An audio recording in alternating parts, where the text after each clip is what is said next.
নমস্কার বন্ধুরা, কেমন আছো? আশা করছি তোমরা সবাই খুব ভালো আছো। আমিও খুব ভালো আছি। সকাল থেকেই ব্লগটা শুরু করেছি।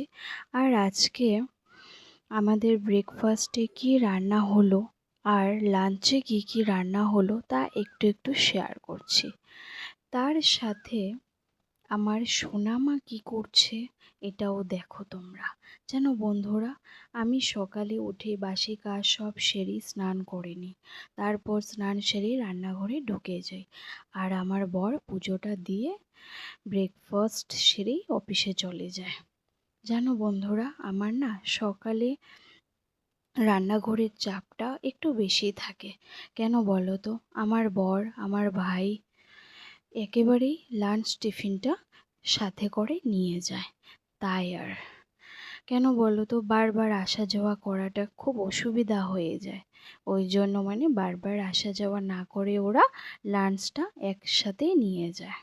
এই যে দেখো, ঘুগনি আর রুটি বানিয়েছি, এখন বরকে দিয়ে দিচ্ছি। বর খেয়ে অফিসে চলে যাবে।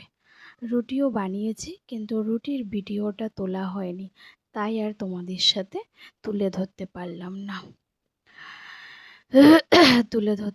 আর এই যে দেখো, এখন আমি লাঞ্চের মেনুতে আজকে কি রয়েছে: সাদা ভাত, বরবটি আলু ভাজা, ডাল সেদ্ধ করে রেখেছি, আর এদিকে টমেটো আর কারি পাতাও কেটে রেখেছি।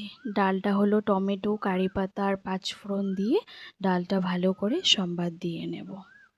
আর হলো এদিকে কারি পাতার বড়া রেডি করে রেখেছি, শুধু খাওয়ার আগানে তেল গরম হলেই তেলটা গরমে বসিয়ে বড়াটা বানিয়ে দিয়ে দেব।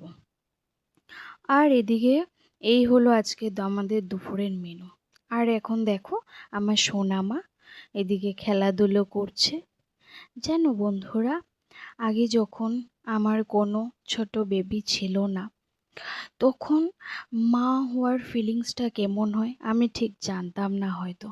আর এখন আমার বেবি হওয়ার পর এখন আমি